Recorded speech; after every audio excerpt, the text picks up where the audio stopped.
Hi everyone, I'm Perkon. I'm Exit Corners, and this is a continuation. It's a part two of the developer commentary that I did maybe a month ago. Last one was from episodes 1 to 7. I'm going to be continuing from chapter 8 onwards. This is a full spoiler stream, so again, keep that in mind if you ever want to play the game. But otherwise, I'm just going to jump right in. It's pretty casual. I'm just going to play through and comment on things, as they come up, basically.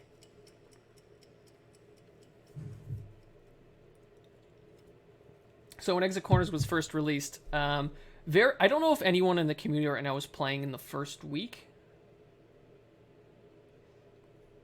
I probably won't tinker with stuff right now, but maybe next time I stream, I'll have a look before we start. So if anyone was playing Exit Corners in the first week, it was the only time which a new episode was released every day. Because for the first week, I really wanted to hook people, and I wanted to make sure they got into it and were fans of it, which I thought, by the end of chapter 7, you either are into it or not. And then when chapter 8, this chapter came along, it was the first time that I made people wait a week, because it was because I wanted to pad out the content a bit more and build the community a bit more. And that's when most of the community building did happen. I think most people found it either when it was still being released, or when it was the 17 chapters were done. Then a lot of people came. And this is the first, because this was the first gap between episodes of more than a day. I actually put in a recap so you could, recap what happened, and Ink will narrate. It's not. I always wrote these last because it was kind of more of a last minute addition, but I figured some people might sort of forget, so I just the main beats of the story are recapped here. Right. So we're here. Ink just outsmarted Scent for the first time. Didn't have a sprite of Liza coughing up blood. Couldn't afford that, so I just had her off screen here. This is where the little the beeping noises helps a lot, because at this point the player's used to everyone's beeping noise. Everyone has a unique beeping noise, so they'll still picture Liza speaking, I hope, even when she's not on screen. And obviously it says her name, but there's got to be some other intuitive things that tell you who's speaking. When a character speaks, their sprite always moves, or almost always.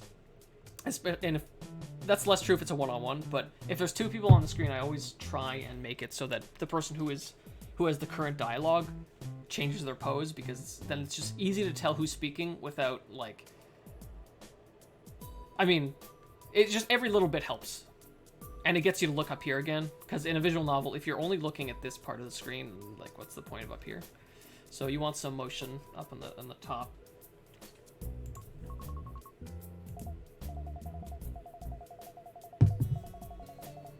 Beth's a nurse. She later gives awful advice, and obviously I didn't do any research when I should have. But hey, it's in the story.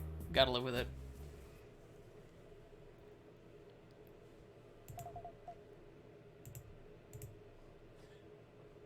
So there's little, it's described in the prose that there's little bits of blood on her lips or nose or whatever, because again, couldn't afford the sprite. Because every little new sprite that we asked for is more, I was really making this game on a shoestring budget.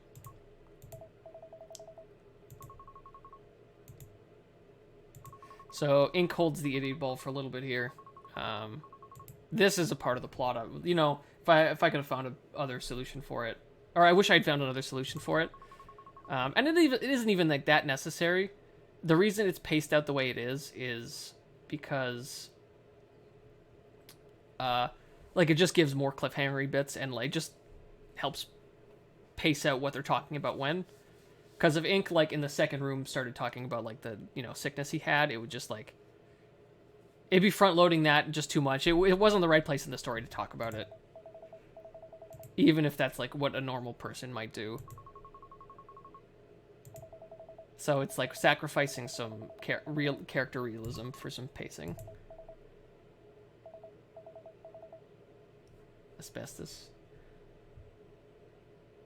When I was in high school, there was an asbestos scare, and I think that probably influenced that line a little bit.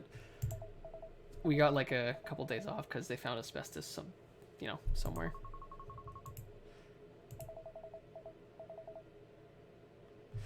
Yeah, it typically, like, I know it's like not good, but like it wasn't an immediate danger to the students or anything. It wasn't that wasn't an issue. As best as we can. Someone made that. Where was that from? That's from something, right? Fill me in. So you have the slow pan shots, and zoomed in, you can see how inelegant these shots are. It's just like every frame it does a pixel or whatever. Wow. So everyone's got asbestos experience. That's great. Some of the props in this room are the green on the door here is quite garish. That's just sort of a function of we were transitioning between 3D artists, and one was certainly a lot less experienced than the other one. So this happened. But I didn't really fight it because I don't know. It was a pain to get these in the first place. I'm just happy to have bespoke art.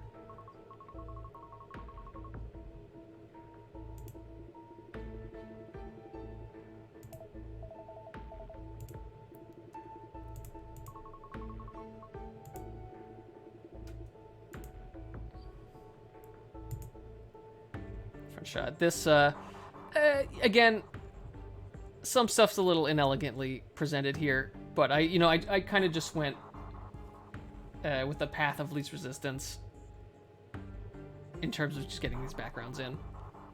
I really did have them done on the cheap. And this is a wider background than actually fits into the frame of the game, and I didn't want to pan, so this is cut off a bit here. It's just a little bit, it was a little bit carelessly done. And very inelegantly placed elements like the monitor. Yeah, the floor plan. I actually also mapped out the hotel floor plan once, more out of curiosity than anything. It doesn't make any sense. It's such a, because it's all, not a physical space. It is fine, but it definitely would not make any sense as a hotel. Like, it just sprawls in every direction and is really inefficient with space, and it's mostly hallways.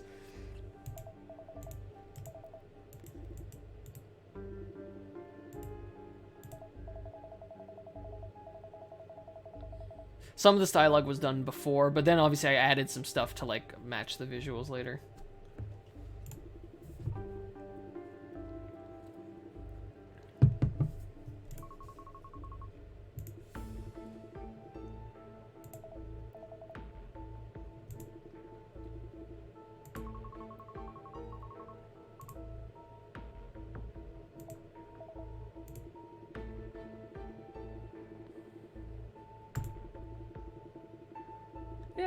I guess that's fair. It does make it more confusing, but it's just one of the things where, like, I knew it was sort of wrong, but I figured if someone was dedicated enough to map it out, they would be enough into the game that it would be a turnoff. As always, it's true words have never been spoken.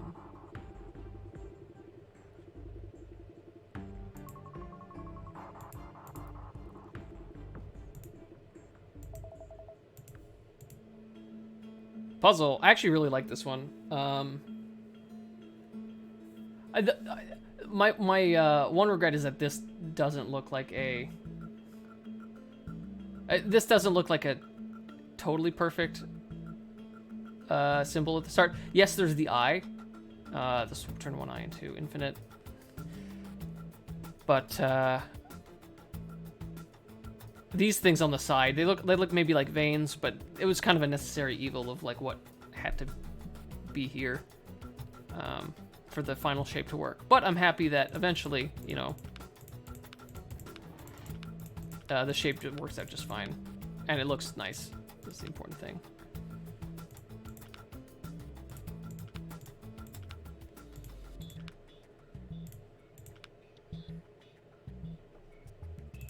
Yeah, it's really nice when the shape you're done is very clearly you've solved it. I don't know if they have anything interesting to say. I don't, you know, we're at the point where I don't remember every clue off the back of my hand. Oh, there's actually an interesting one by Ether here.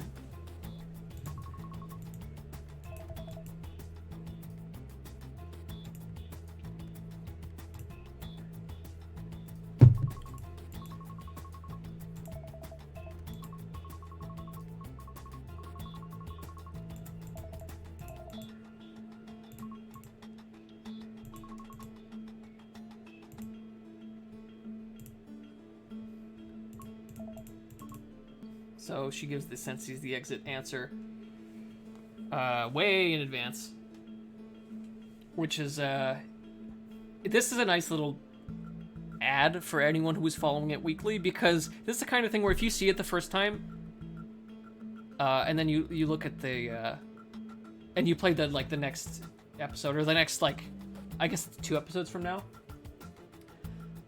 you in 2 weeks you might not remember, but some people will, and they'll bring it to people's attention. They'll be like, oh, and then they'll go back, and then, you know, it alludes to like that the mystery is thought out, which hopefully inspired some confidence.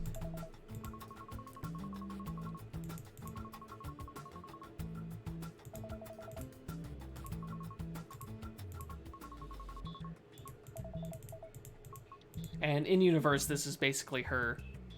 You know, she's supposed to give clues for people when they're stuck, or like solve the puzzle when people are stuck, like in universe.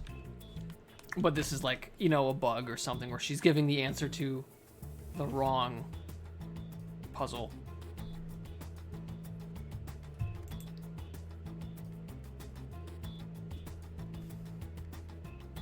Yeah, it's a good time when the chapter's being released, and then yeah.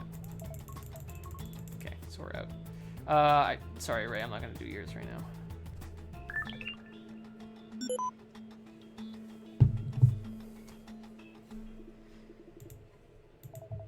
Ray hates all puzzles.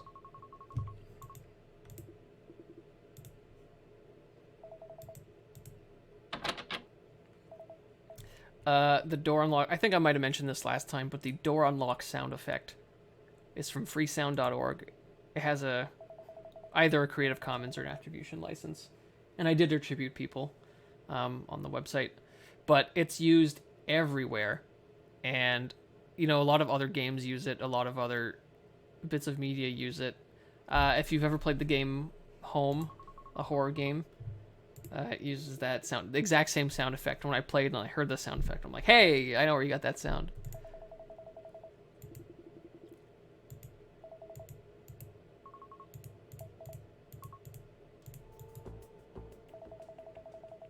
So this is a big timer. It does go down in real time. There is nothing to prevent the player from just skipping all the way to the end here. And there is an Easter egg if you do. There's a little shrug emoji. Not emoji, it's like a little ASCII guy. It's hard to do here. You really do need to leave your game on for like 14 hours or whatever. But some people have figured that out, because I think that's a pretty obvious place to put a secret. In some more tense situations where this timer appears, such as, you know, Ray's corner, I have it auto look away because it's just too... It would be too easy for that to run out there.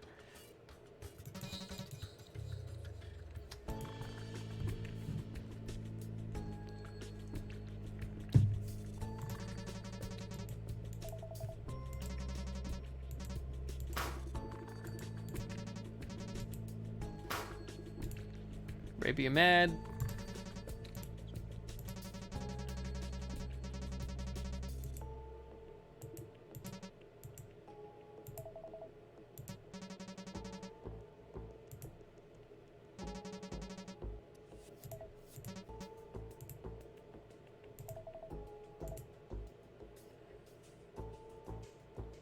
Yeah.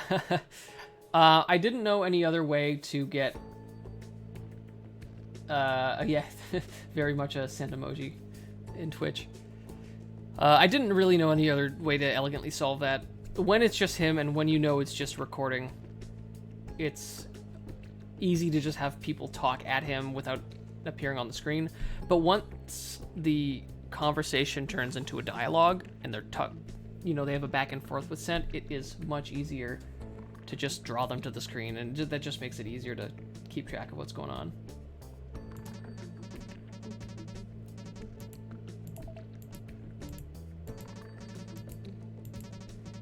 So you get to choose the door, but not really. When the game was first released, or no, not when it was first released, during the inception of the game, I had originally planned this as a, standalone release in the very early phases. And I thought what I would do is I would change some plot elements around and have it be a thing where you could choose a path, and the outcomes would be a bit different, or not, or they'd be radically different. Like you choose whose corner to go to, and then you need to do all of them, and then there's a final route for Ether or whatever.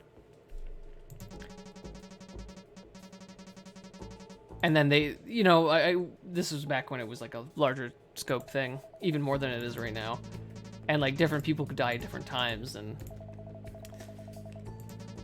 that obviously ended up being too much work to make all those different branching paths. So I decided on making it more linear, just because it's fewer resources. So then I decided to add like the illusion of choice bit, as another talking point and as another allusion to like, maybe you're not playing as Ink.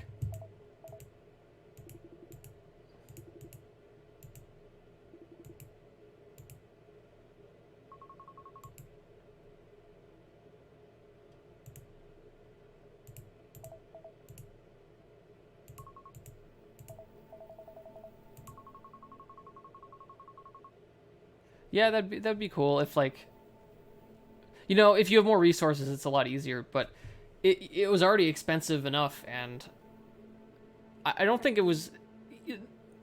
The quantity of the writing is certainly an issue, but the big thing is like, when things happen in different orders, the plot elements change enough that you can't use the same visuals for all of the paths.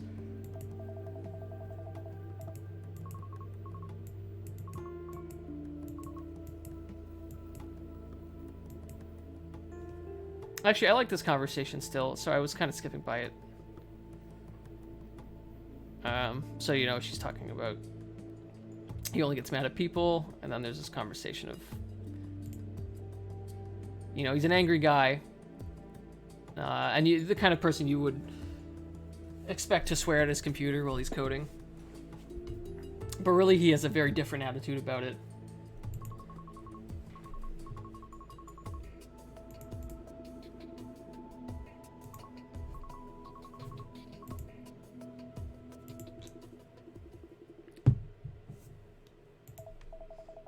So there's this like, there's a big difference in like ideologies between these two, and it's just an interesting conversation to flesh that out a bit. It's not even super long, but I think it is a little, a little bit of a good character bit.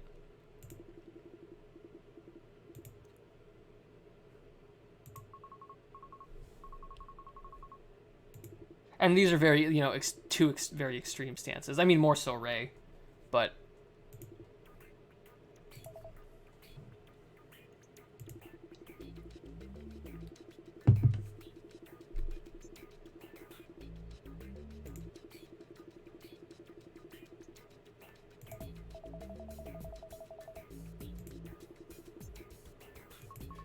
So for Ray, this is coming out, more as... it's coming out harsh, but this is legitimate advice from him.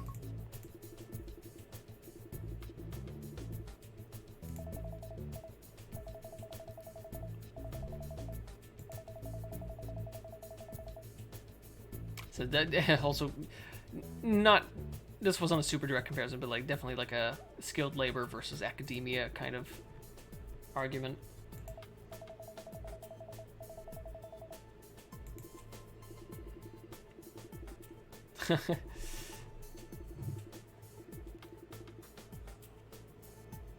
And this is even before one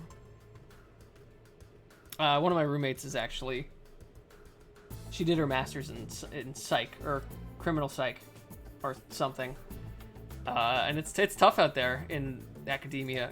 I mean, you'd certainly have an easier time finding a job as a programmer, 100%, especially in this economy.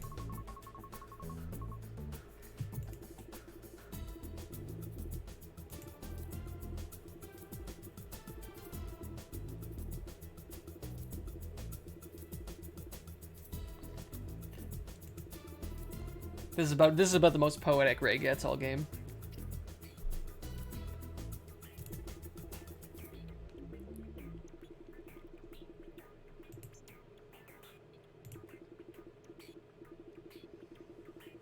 Oh, again, there's quite a bit of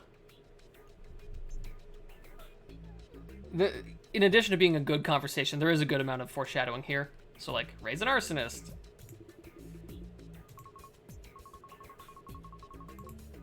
This is an extremely ironic line. She even almost repeats it later on, because I thought that was a good call forward, and I kind of wanted to make sure people remembered. But yeah, I like this one too.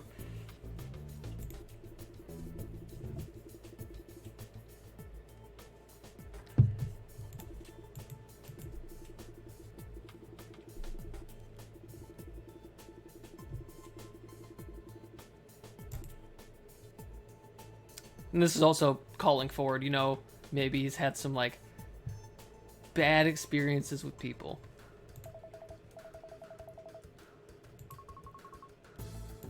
So there's actually a lot. I actually really like this conversation for the foreshadowing, and also because it is just a good character bit. Even if it's not directly progressing the plot, this is a good aside. Does Ether have a consciousness? No, she doesn't have her own perspective based on the rules of the world. That's kind of the whole thing. She is like perspectiveless. Unfortunately. Like, she couldn't exist without everyone else in corners. Because she's like an amalgamation of everyone's, like, expectations and biases, because that's how, you know, the technology works in universe.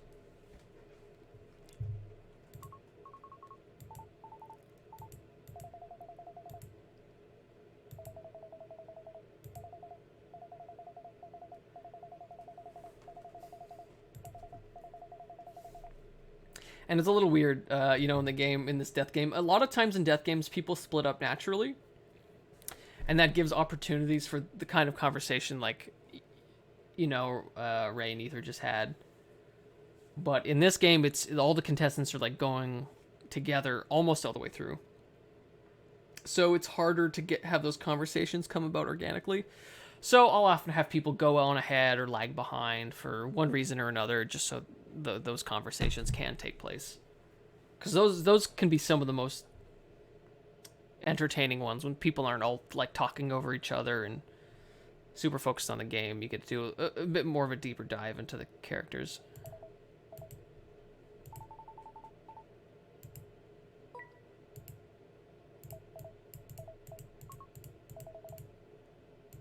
And then very conveniently, just like, it wouldn't make sense to not tell them about what happened, but you don't want to actually say what happened again because the player just read it.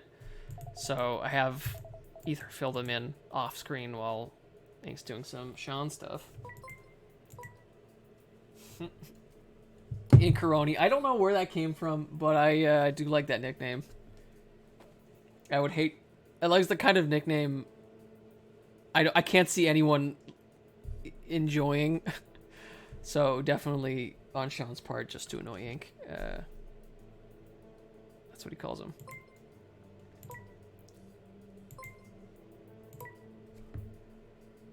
There is... so this doesn't directly get brought up later. But I'll tell you why this conversation takes place. Later on, when Sean's divulging everything that happens and like, oh, you know, here's what our plan was, basically. He does mention that the part of the reason the contestants were chosen is because they know the people involved with the project, and once everything was explained to them, it was likely that they would forgive them. Them being, you know, Sean, Nolan, Tiana. And what he's saying here is actually correct. He didn't actually go to Ink's room, but it is correct. He was forcibly kidnapped while he was asleep.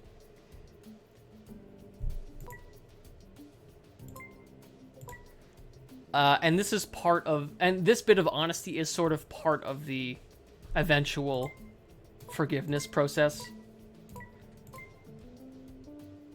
Just just to get this sorted sooner than later, having processed it sooner. But it doesn't really, like, come back in a way that, like, directly reinforces that. It's just... I guess just a little fact for you.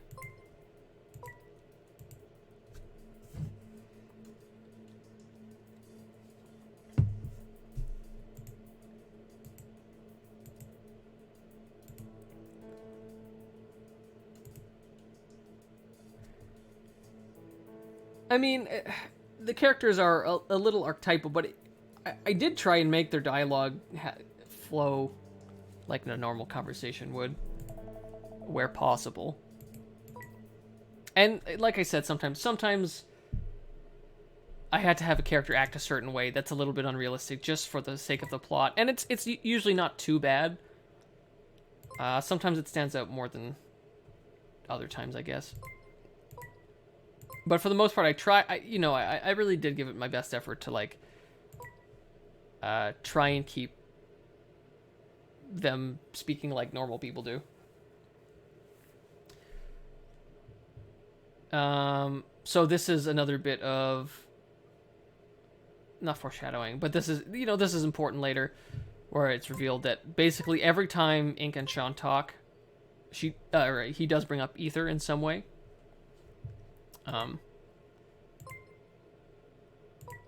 So really just, he's doing it in this joking way, but he really is trying to give Ink ideas here. And that's sort of one of the purposes of the Geminis, is to get everyone in the right state of mind for their corner.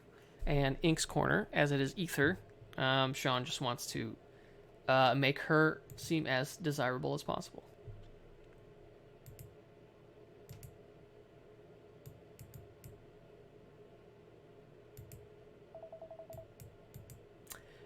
This is not super important. I will go with Beth and Ray.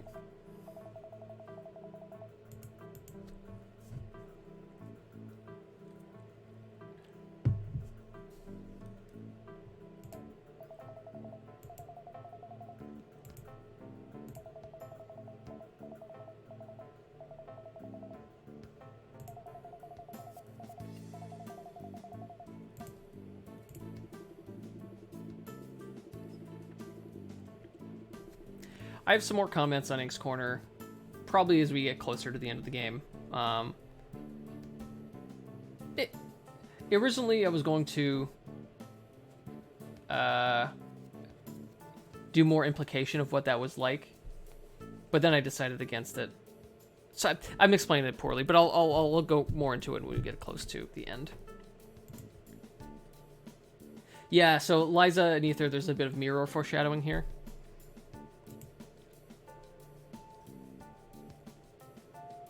But that dialogue aged worse, I think.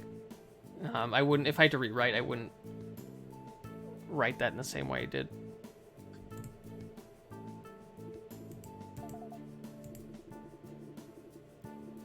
But I like this too. Like Ray starting to show some concern for his fellow contestants, even if only a little.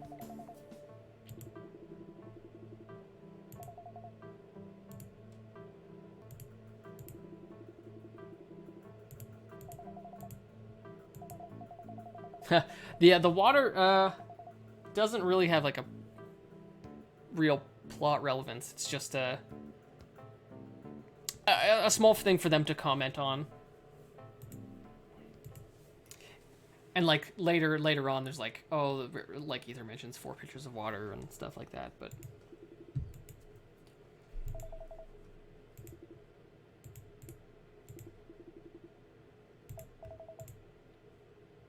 I too need a nap, Ray. This is where you learn his last name, also.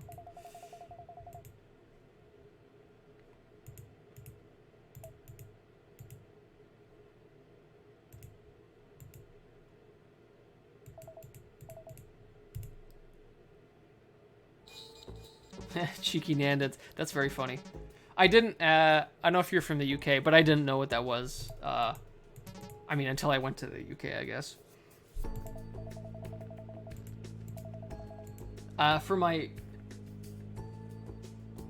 Oh, I'll answer that question real quick. Using the washroom. This is something that I deliberately decided to not address in the game. They do not have access to a washroom. They cannot have access to a washroom. Because... Oh, well, partially because of, like, the Liza Mirror thing, and two, because... I wasn't going to draw that. Or get someone to draw that. And 3, I don't know, like, it's not something I really wanted to address. Canonically, they go to the washroom in, like, the gutters of the story. So between episodes, or, like, when you're not looking at them, they'll, like, go to a room and, like, I don't know, go to, like, there's nowhere else to go. But that's kind of a shitty thing to, like, write into the story. So, like, nobody needs to know that, right? So I just didn't mention it, and I think the story is better for it. Not that they, like... You know, you could even argue that they didn't need to, because, you know, it's not real, and maybe their mind was focused on other things. But, gasp. But, my, I guess, canon stance on it is it happens in the gutters of the story. It is not at all important to the story, and some people do not want to see that or hear about that. So I just decided to not include it.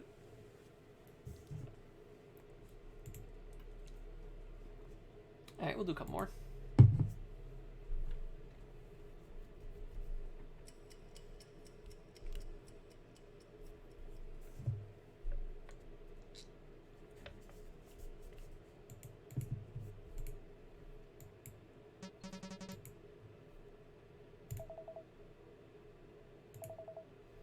Yeah, my headcanon is, I guess, you know, what I just explained.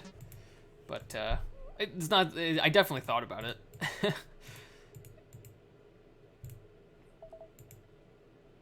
So, if you... the dialogue here is actually different if you actually picked red door, or if you just won green door immediately.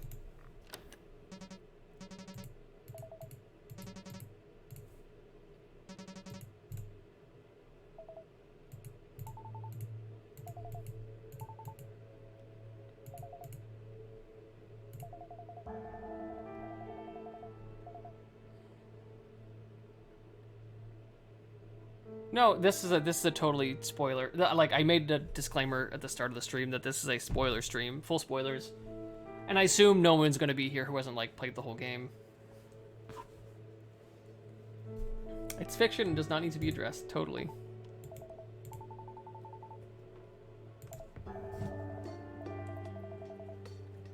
There's sometimes a good reason to address it, but not in this story.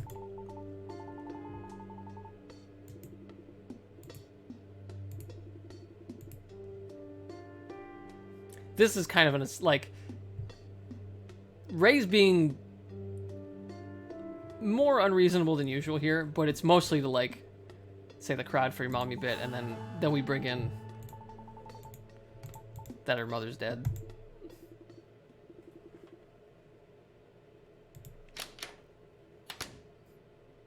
It's the latter. this is like an assuming all spoilers kind of, assuming all knowledge rather kind of spoiler stream, because I will just bring up plot twists randomly when they're relevant.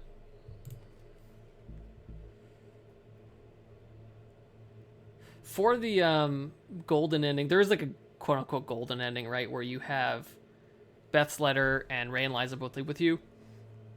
To do that, you actually have to be mean a lot of the time.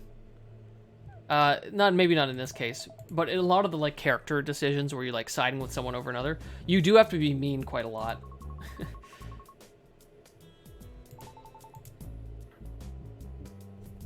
There is exactly one combination of choices that will get you to the golden ending. It's not even like you don't even get anything special really for that. It's just a nice little feeling.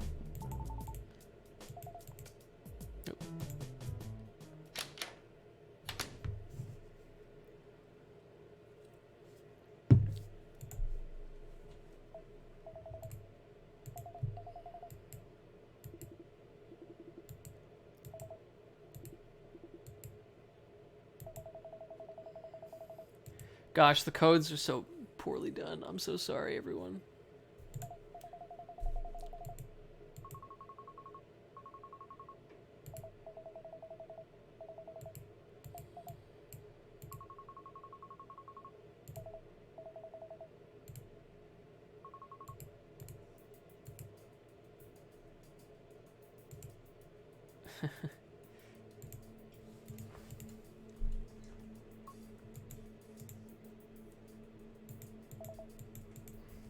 Now, having people search for like a clue in a room is typically not a fun thing to read, nor is it an easy or fun thing to describe. So he searches for like a line or two and then they get interrupted. There's only so long you can wax poetic about someone's fruitless searching and have it be even remotely interesting.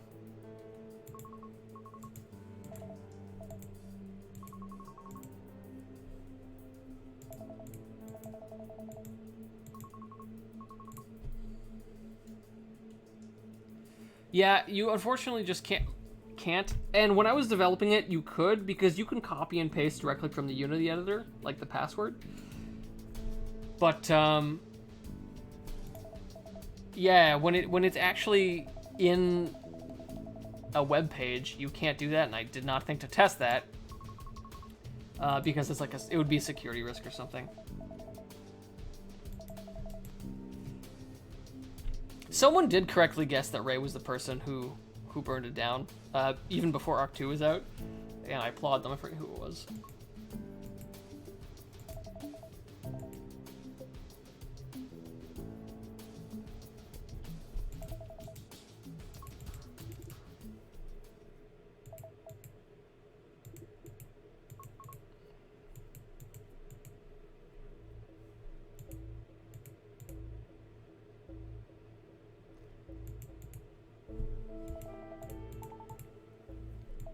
Then, like, another second of searching, and then he talks to Liza.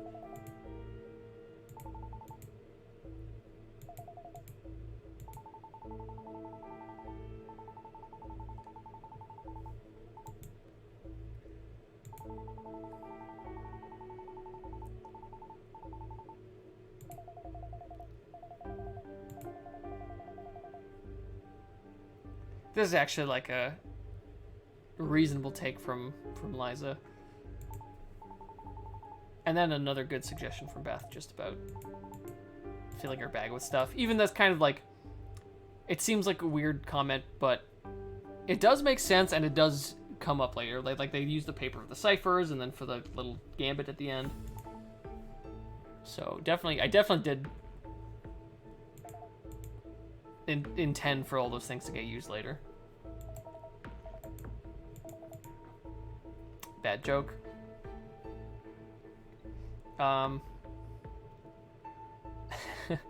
Definitely bad joke.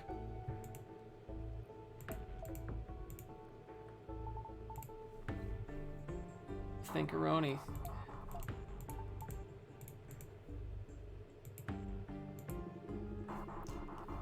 I do like that bit of Ink's personality, just the really corny side. He's got quite a few points in this game where he just expresses that side of him. It doesn't come up too much in, like, a death game, but...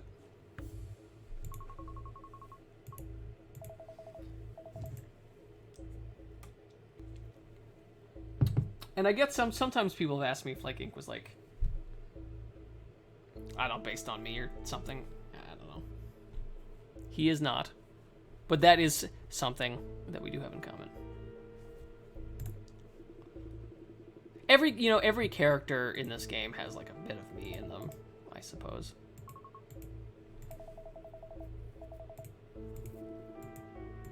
I don't know if I really meant for that to come off the way it did, but that's just true of anyone who's writing characters, I think.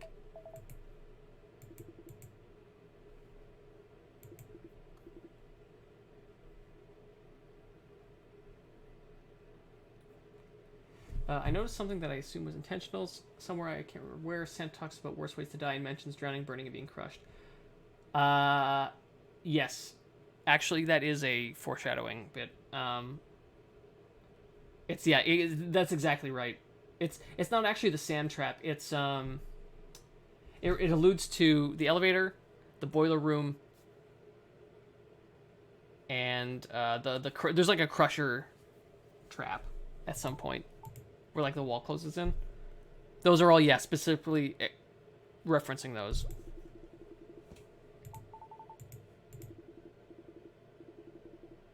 Was it the ceiling? Yeah.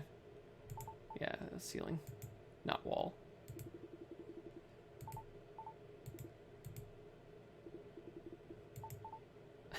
the little bit of the pencil exchange is I know, I like that. It's some pretty cheeky foreshadowing, and I like these lines. Some of this I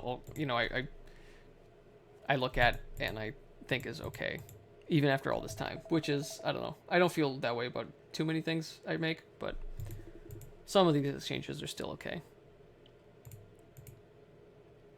This is not, this is somewhat based on a real thing, like the pen to lockpick tool. Does not actually work, but, like, almost does. I definitely looked this up at some point, and it is somewhat based in reality.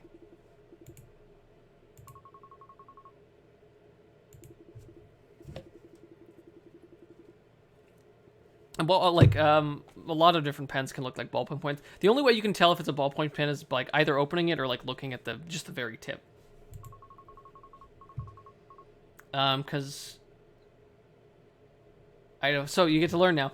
So a ballpoint pen, the way it works is, like, the end of the pen is a little ball that, like, on one side is, the surface you're writing on, and on the other side is the chamber that has all the ink in it. And when you drag your pen across the page, it rolls the ball so that like, the surface rolls behind, it picks up some of the ink, then it rolls back forward to the surface you're writing on, and deposits the ink on the page. And that's what a ballpoint pen is and how it works, as opposed to a fountain pen, which, like, I'm less familiar with those, but that lets out the ink slowly. It doesn't have the ball mechanism at the end. So there you go.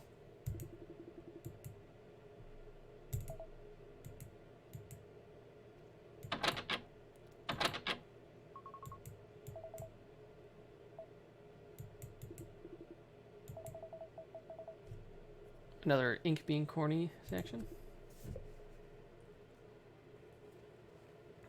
There you go. That's how fountain pens work. Thank you, Tommy.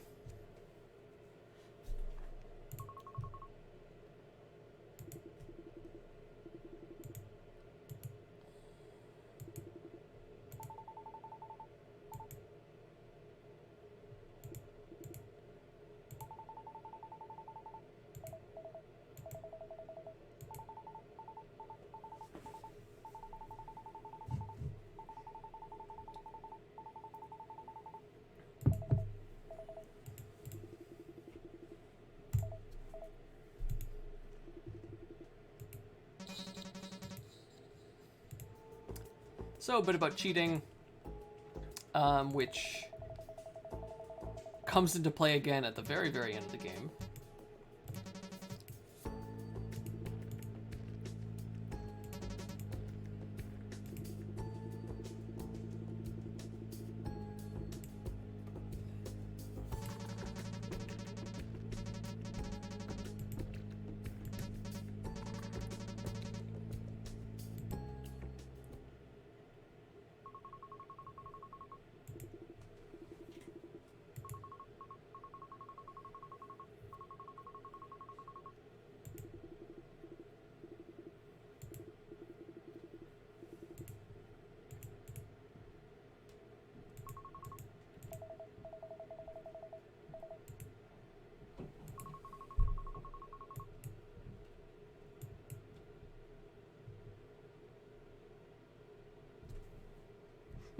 Yeah, it's I definitely enjoyed reading everyone's theories as the episodes were being released.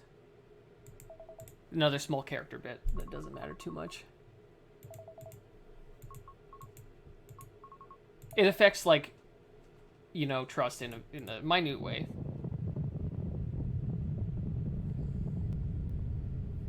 A lot people have guessed almost everything correctly, not all at once, but individual people have made those guesses. I mean, there's only so many things you can guess, right? But at least, like, at least that tells me that you know, my clues were somewhat okay. The password system is a very, very simple system where, like, every choice is just a number in the string, and you just type it all out. Because I thought you'd be able to copy and paste, but you can't.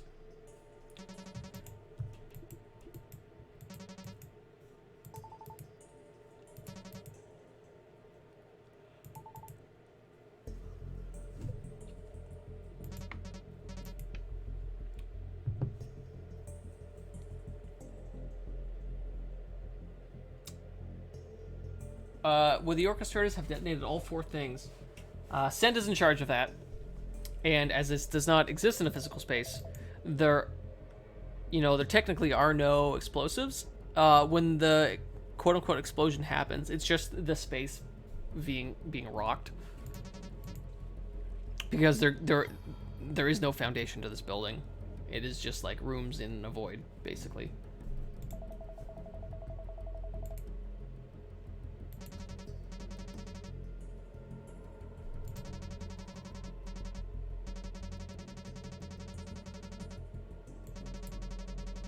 That Liza thing would be probably a bug. Or some of the choices do have a little bit of crossover, but for the most part,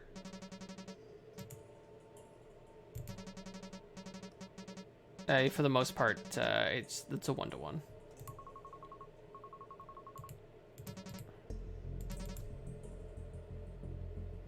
This is a cheeky jab at I don't know who, but it's a dumb game developer term.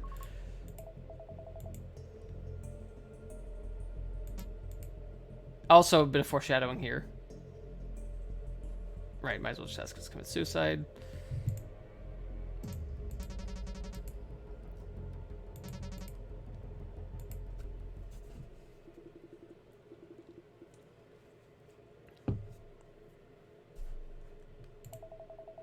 Some of them might be some of the numbers in the password might be secret solutions.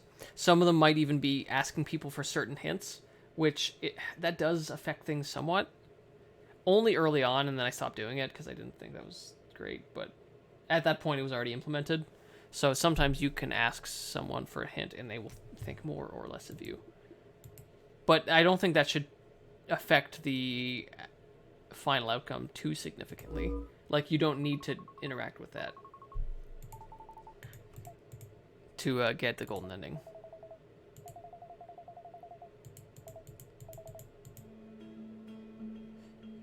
This is a simple logic puzzle. This is not a riddle in any way. I don't have too much to say about this one. It's pretty simple to solve. Well, I don't know. It's not. There's no trick to it. Is kind of what I meant. And I remember the solution because I know I made this. I remember when I made this originally. I tried using as few colors as possible while making an interesting puzzle.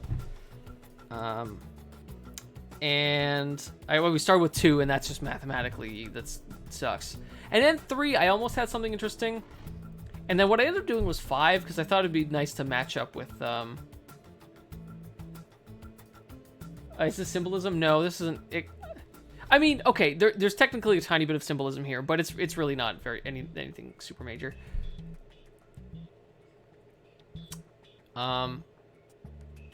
So these ones you can't move, but they are a color, so it is ultimately 5 different colors, and they match up to the colors of the doors, right?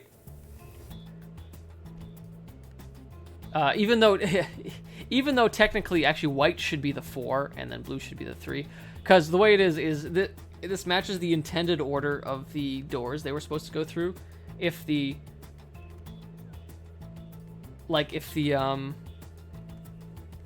game went all according to plan, they do Ray's corner first, so 1, and then Beth's corner, so 2, so red door and green door, and then actually technically this is wrong. This is correct. Then it'd be Liza's corner, cause it's tied for 2, but it just made sense to have her be the dark one because hers is the black door, and then it just made sense for the black ones to be the immovable ones. So that was a necessity of the puzzle. And then it really should be. Then it's blue and white. Technically, it's blue first and then white. So it really should be the white is the 4, and then the blue is the 3. But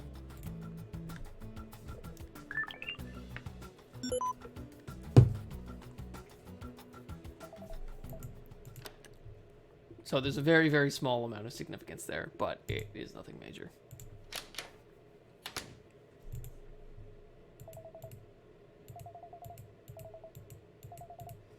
Oh, this is a twist that when I was getting people to playtest the game, this is one that a lot of people commented on.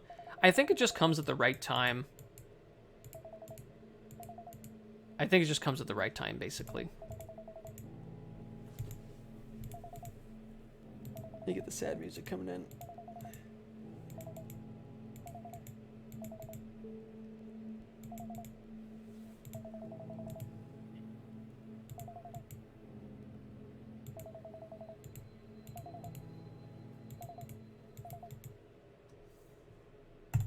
And then music cuts out at the end there to go in sync with the twist.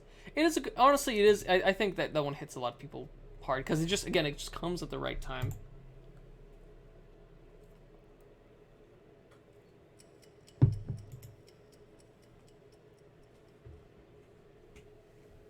We'll do one more and then we'll call it.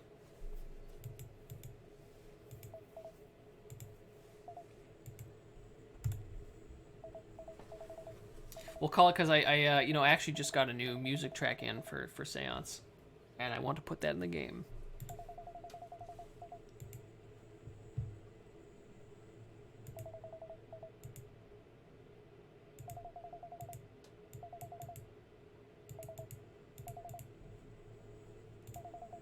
I'd probably redo this if I had the chance. It's not that it's clunky, it's just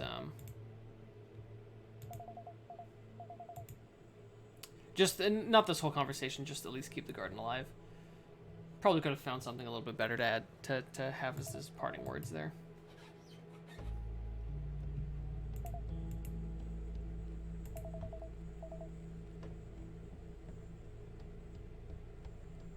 Beginning of the chapter 11 section of the password. Oh, okay, actually, thinking of chapter 11, there is some, I think it's like a combination of things that changed the dialogue. I think. It's like, there's a choice at the end of chapter 10 and then one at the start of 11, and it needs to be like both of those plus something else. I think, but that's just what my memory's telling me. It could be something else entirely.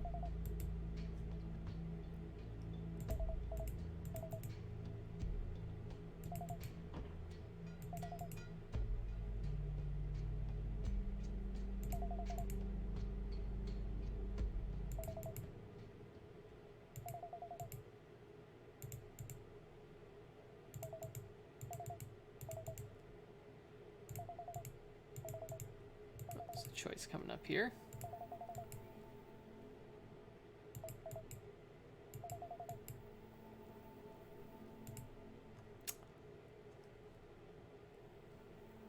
What do we think?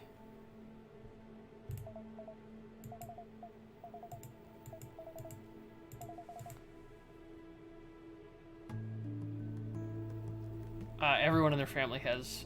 So, everyone in their family has the letter E. Which she mentions here. Yeah, right. Yeah. Again, a lot of lines in this game are pretty foreshadowy. Like, a lot of throwaway lines like that. So I'm pretty proud of that part of the writing process. So this is also foreshadowing. Earl Ellen, I like the alliteration, isn't lovely, just so happens to run in the family. Because this also includes her. Because her name is Elizabeth. And Liza's full name is also Elizabeth. So this is a reference to that. And obviously Liza was named after Beth. And then immediately Ink asks about grandchildren. That's another, like, that's another clue there.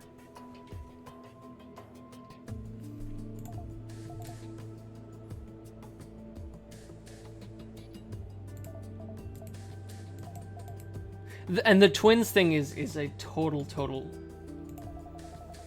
red herring.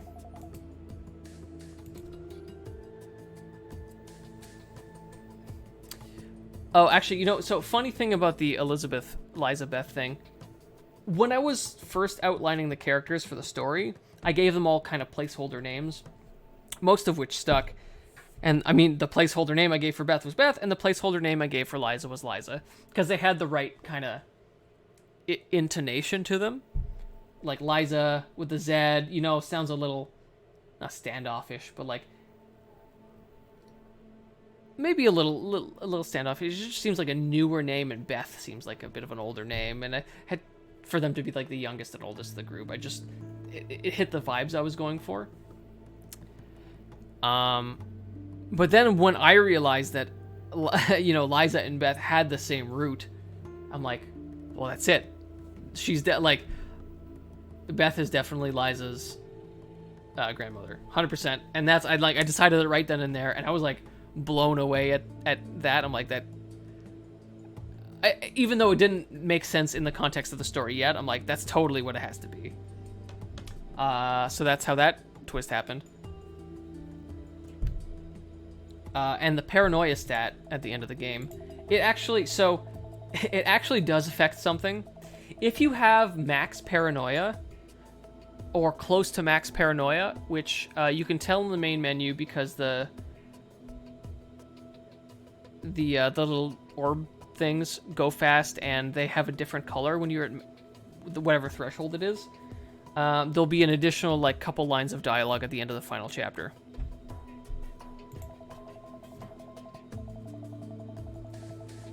So there's exactly one thing it affects. So, and that's a kind of a plot element that I wanted to go more into, the lines it deals with, but really ended up not super important by the end, and not the thing people cared about. More of just like a speculative thing that I thought was interesting, but I didn't really delve into too much.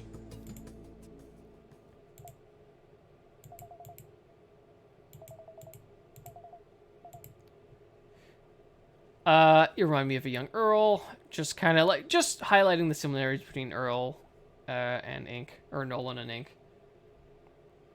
You know, they both changed their name, and they're both like actually similar types of people.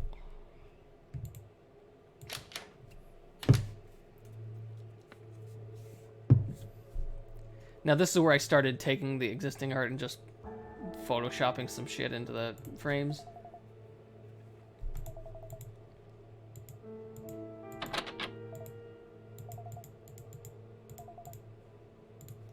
Yeah, the painting is just some like random colors and just like some Photoshop filters to make abstract stuff.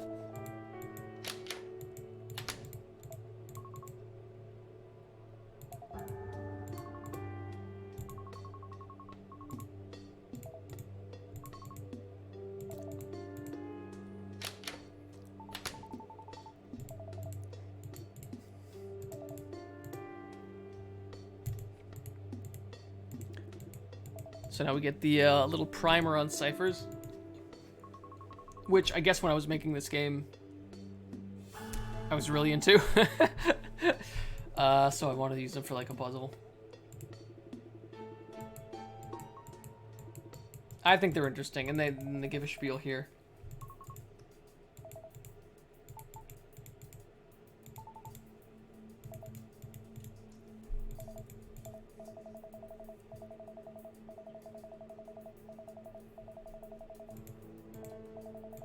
Boom. Caesar cipher. Yeah, there's definitely a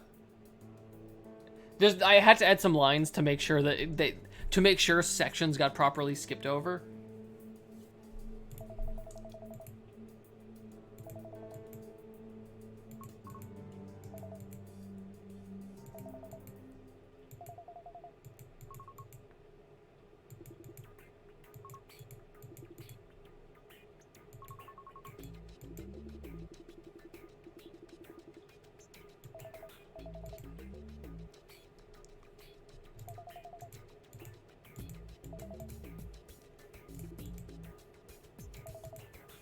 So he brings us up to later write the substitution chart down. Then we see the blue ink, black ink thing.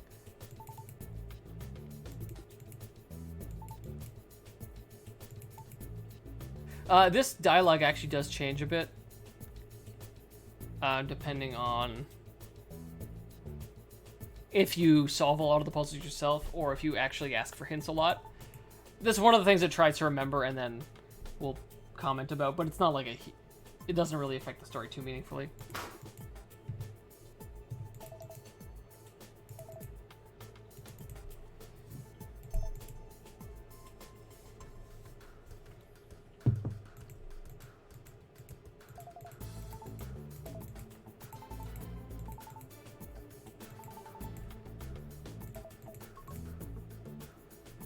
I actually think like this was only included because I think it's interesting. So I'm subjecting all the players to this. It's one of those very Zero Escape-y type. They just go onto a random topic. I just happen to think this one's interesting.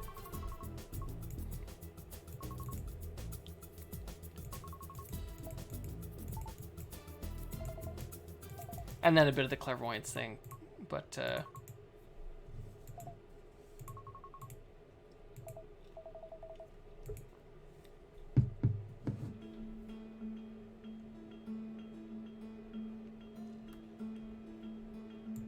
and I think this is one of the oh, actually, so I have people appearing on the right here so that you can actually still see the letters, because that's pretty important for solving this. Unfortunately, I think this ended up being one of the ones people did look up a lot. And there's a lot of clues here to like help you. But it's still like some people just like didn't want to engage with it, which, you know, that's fair.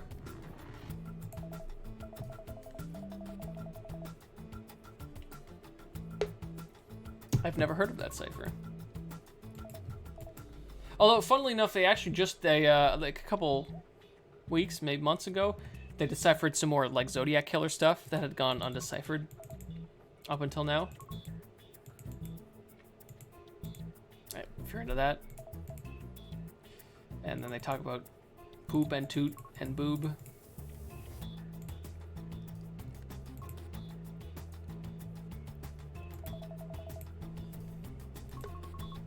This is just a standard substitution cipher. Really just like as simple as you can go, because I didn't want to make it tough for people who are not familiar or don't care about this.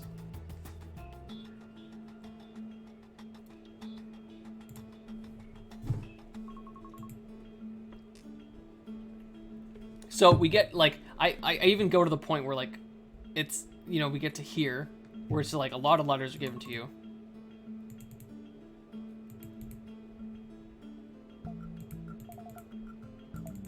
And I do try, like, I really do try and paste the hints out so that, like, you can kind of come up with the answer yourself.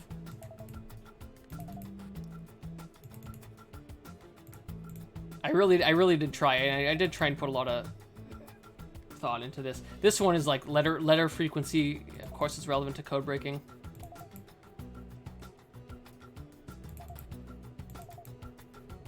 There's just different approaches you can take.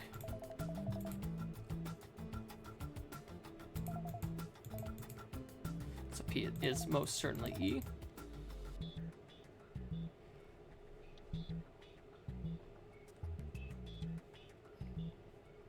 This is all correct.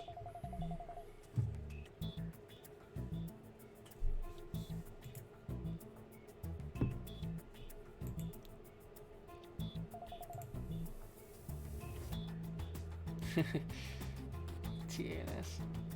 I should have reworded this so it said Stan.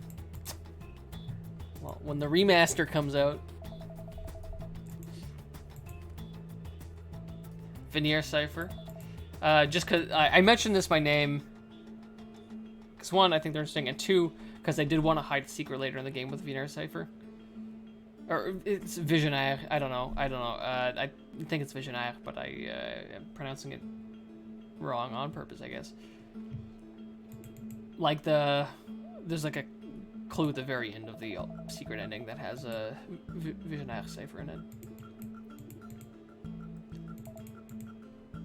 So Rice tries to solve it his own way.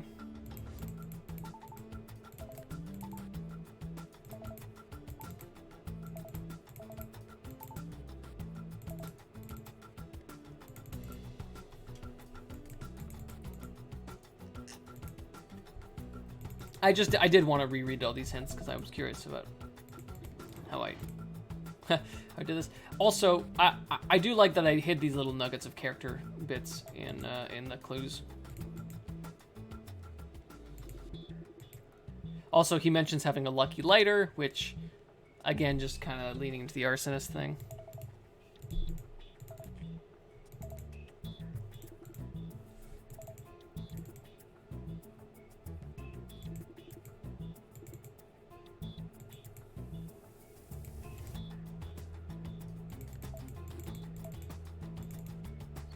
Boom.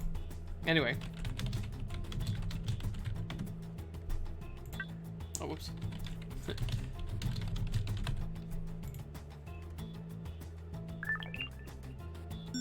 Does he get the use of his hand back?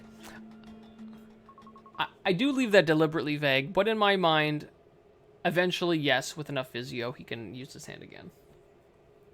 But they don't know for sure, because that's kind of where the story ends. So, whatever you want to imagine is totally valid. Does he get his lucky lighter back? Sorry. Presumably yes, because it's on his person at time of abduction. If he smokes, it's probably on him at all times. And so yes.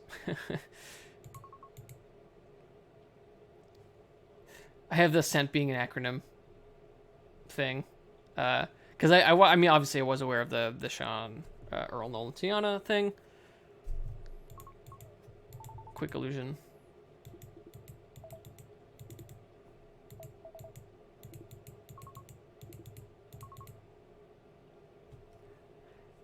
You do run into a similar puzzle in the future eventually.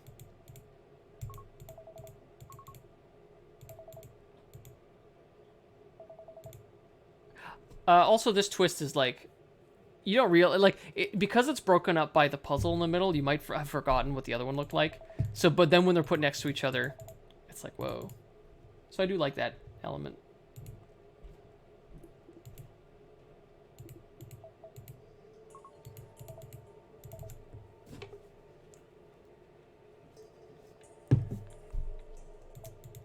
It's actually kind of funny. So few people in my close circle smoke cigarettes. So I think that was kind of a best guess. I certainly have known people who smoke cigarettes in the past, so it wasn't like a huge stretch or anything. But I just funny thinking about it. So few people in my close circle smoke cigarettes, and I mean, right now during the pandemic, nobody in my close circle smokes cigarettes.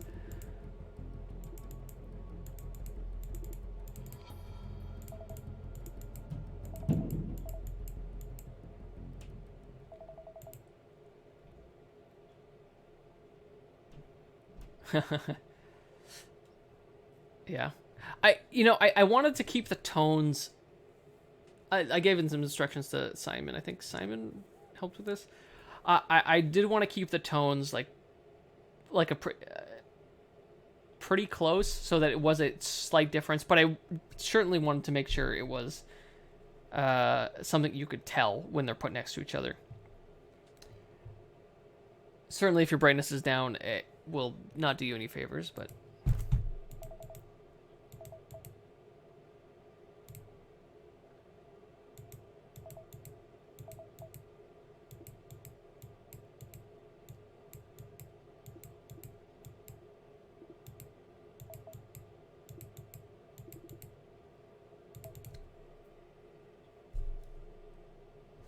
It is not completely consistent between his writing here and the index cards. That is because those are done by two different people. I definitely gave this as a reference, but it's not a perfect match. Also, a difference is here he is using his right hand, and when it comes to the index cards, he's using his left hand. So really, it should be less legible and less similar. But if it was any more illegible, like, it would be tough for people to read. So I just decided to tell Evan, who was doing the CGs at that point, just to try and make it as similar as possible.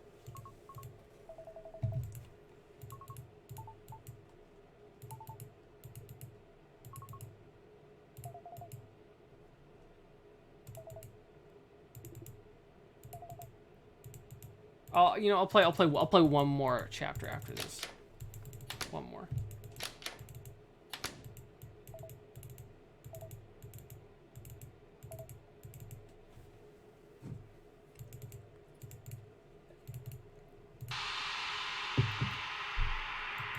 Man, the mixing in this game, not great. Not great. I use a terrible shader for this effect. So this isn't actually changing the background. This is actually a 3D plane floating in space. And then I make the background invisible so you can see behind.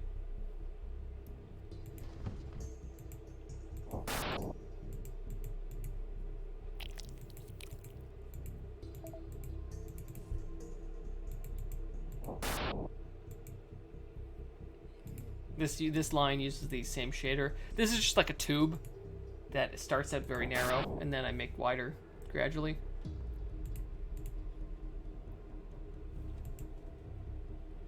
I mean, it's a neat enough effect for the very limited effects I had back then.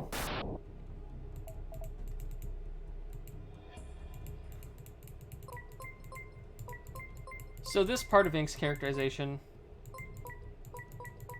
not in love with. I probably could have handled it a bit better. Like the paranoia bit.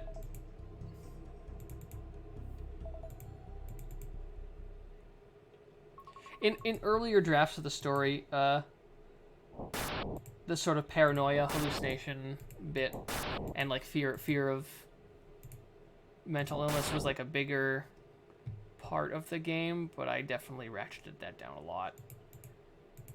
Because not really my story to tell, I don't think.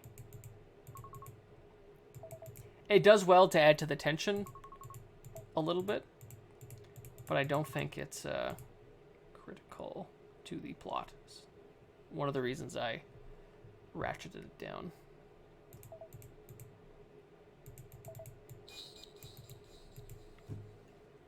Okay, yeah. One more. Do one more.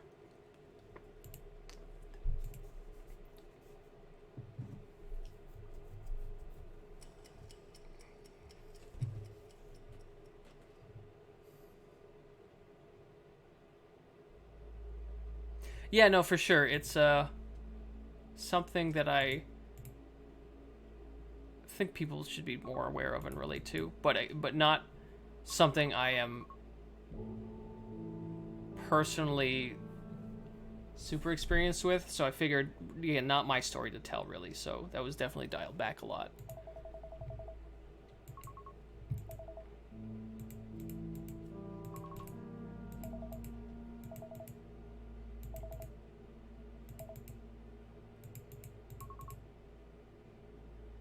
Yeah, I forgot this was in here.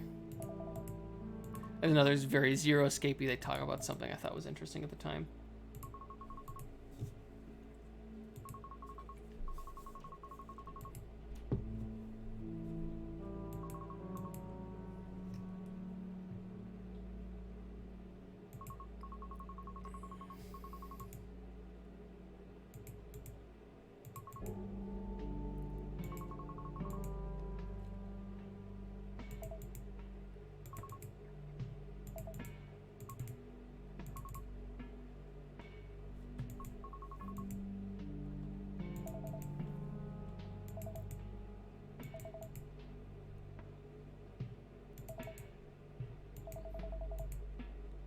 This, of course, does not come up too much, but comes up in the secret ending.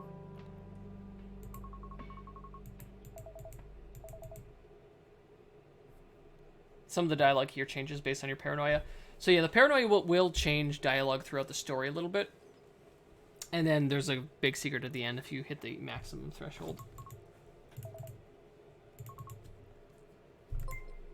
Oops.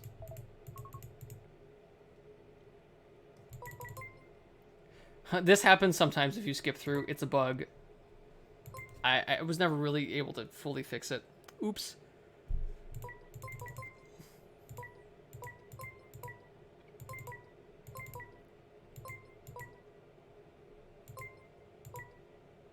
Thank you.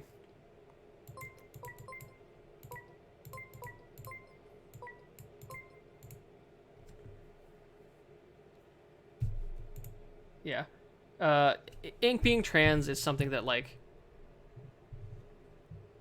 I mean, I don't think I would even be qualified to make, like, it's not a story about being trans. He just happens to be trans. Because as a cis person, I'm not qualified to write a story about the trans experience. But he just happens to be trans. And I wrote him like, I don't know, any other dude.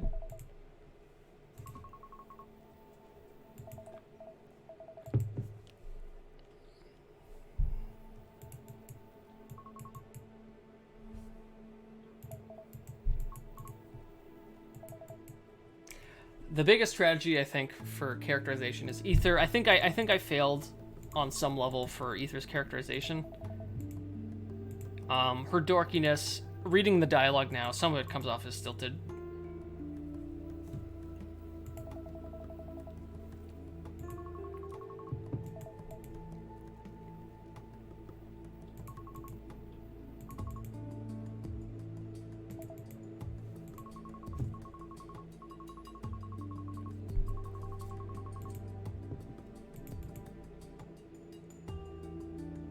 This is a purely paranoia choice, because no matter what you say, Ether loves you in the end.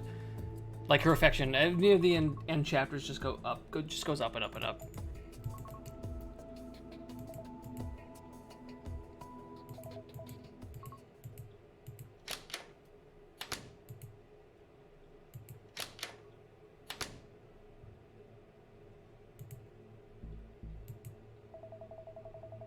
Literally off the charts, that's correct.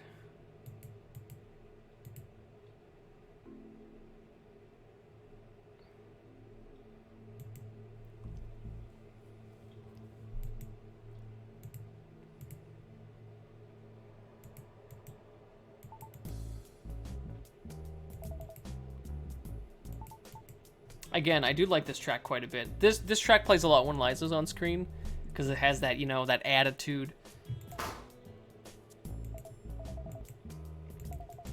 Yeah, no one ever seemed to get the max paranoia thing. That's what I think I mentioned in the Q&A, that there was one secret nobody had found yet, just because I had seen nobody comment on it. But nobody's found that as I understand it. No, it's not possible to get anyone else to go off the charts, because there's actually a hard cap on how high the affection can go. But I make an exception for that for Ether when you get into the later chapters. I have it just manually go outside of the bounds.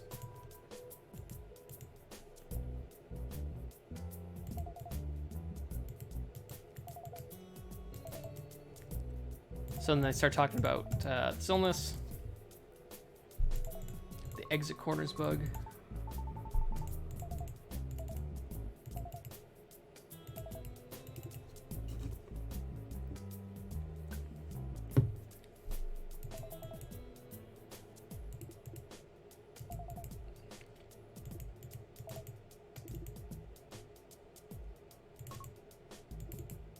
Jeez. Uh.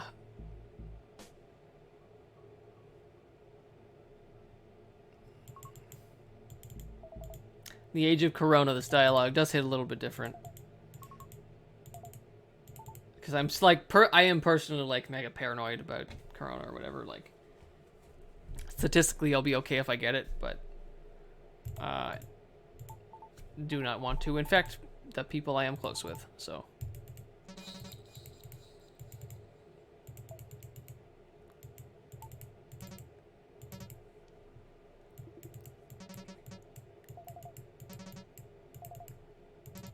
Appreciation for ink.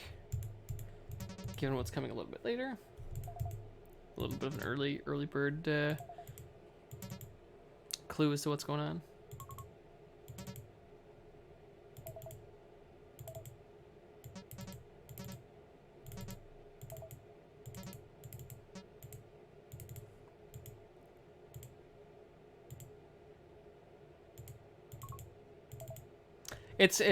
So this bar is like, I forget exactly how this came about, but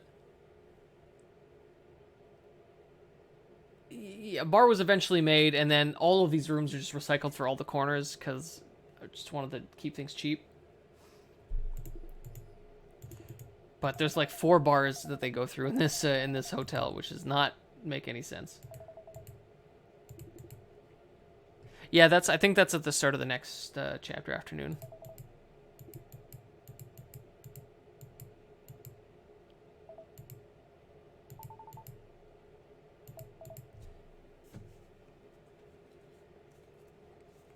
Yeah, stay safe, everyone.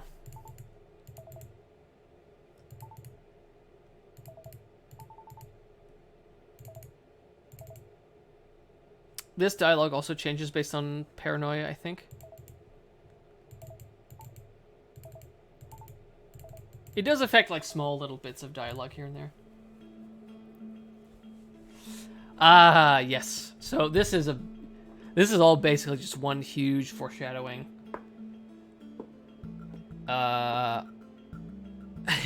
It's a lot. I had to do some custom coding to get this like lengthwise puzzle to display.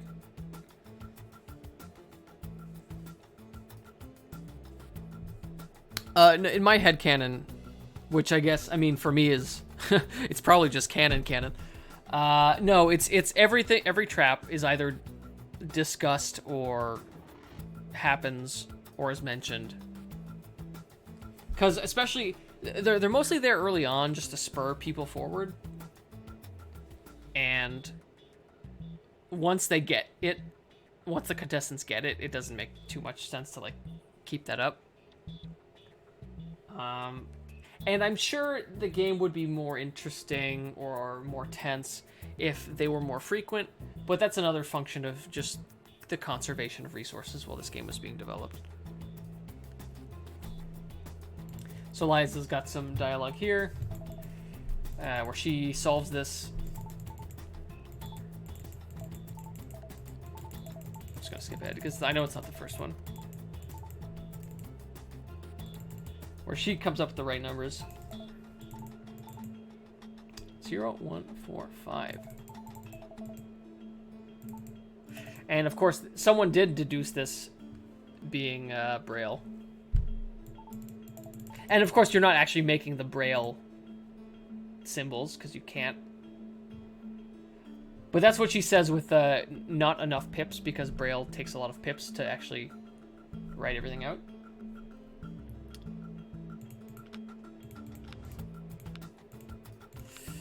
Should be it.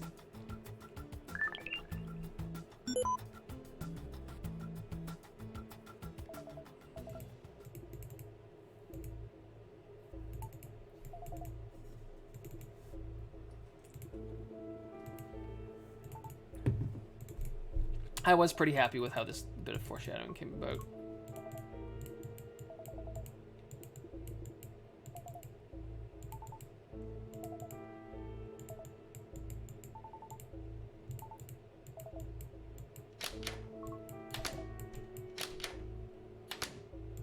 Oh, yeah. You know, Braille is it was used in, you know, even like when I was very young and I was playing like Pokemon, like Ruby Sapphire, that had some Braille puzzles in it.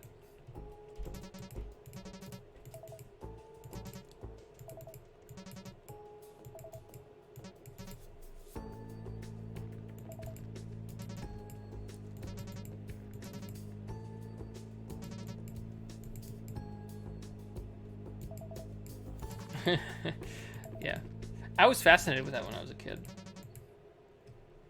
then we get the I Love You, which I think is another good twist. There's a stretch of chapters here that have good twists at the end, or like pretty strong ones, and I think that's when like a lot of the fan base joined up.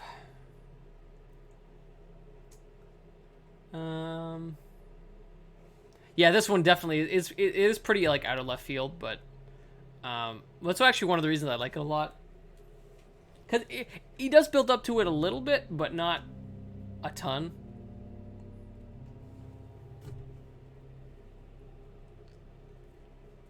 They did give you the Braille chart in the instruction booklet, I remember that. Or they mention it's Braille.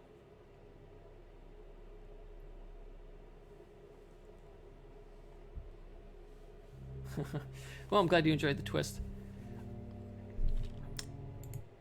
I'm opening a new tab here. Because before I quit, I actually do want to pull up the new song I got. Maybe I'll listen to it on stream here. For Seance. Before I quit for real here.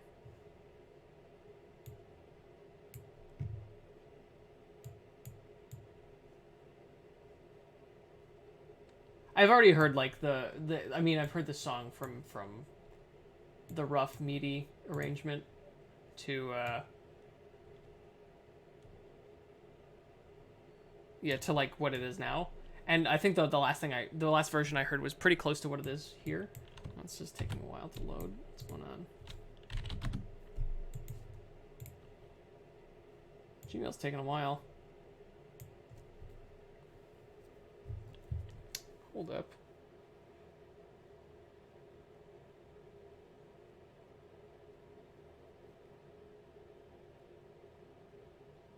Take a sec to pull up here. The music in Seance is very much has a very, very different feel. More than anything, the music is the most different from Exit Corners. But that's not a bad thing. It's really neat. And I got someone really good. Yeah, what's going on with Gmail here? It's actually not even loading. Well, I'll just send the link to myself on Twitter or whatever. Or on in Discord. And then I'll open it from there.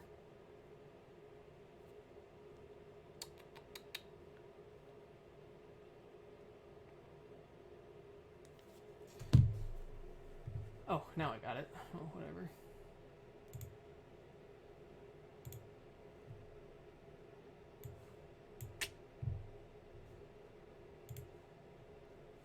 So this will probably come through on the audio. We'll see here. Let's lower it a little bit.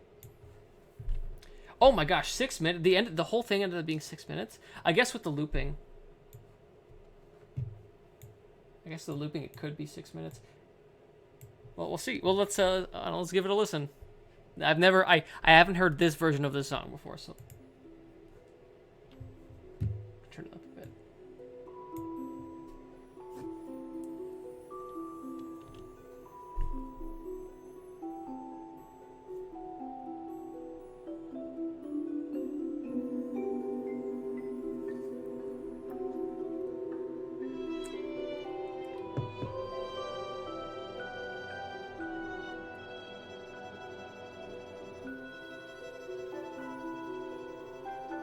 That's very nice.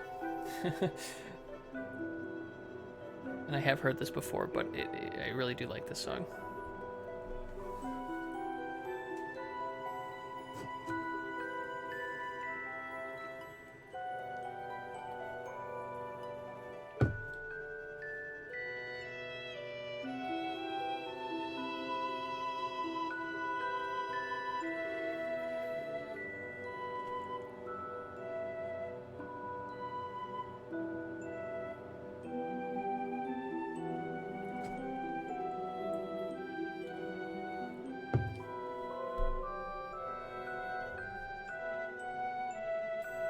There's a lot of whimsy in the OST.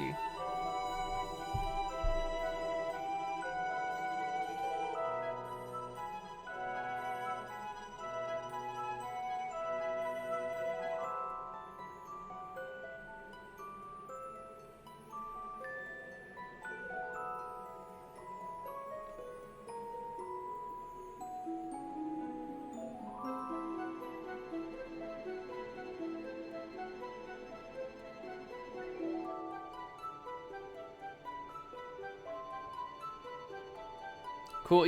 I hope you're excited. The demo's very, very, very close to being ready. Some bugs I gotta fix. Some won't be quite fixed in time, but we'll just live with it.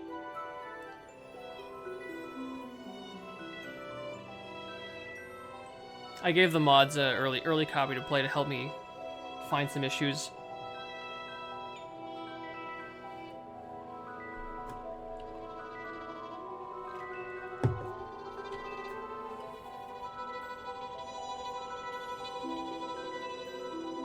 Yeah, we're super, super close to demo. I'm so excited to have everyone play it. And then once the demo's out, I gotta do some like math on how much it's gonna cost to finish the game, and then do a Kickstarter, basically.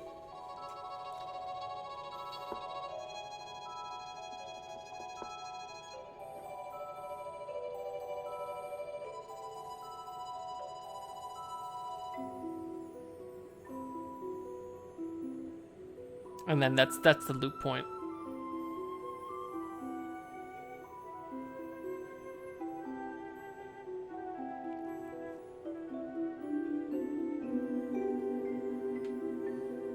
Let's turn it down a bit because that is the loop point.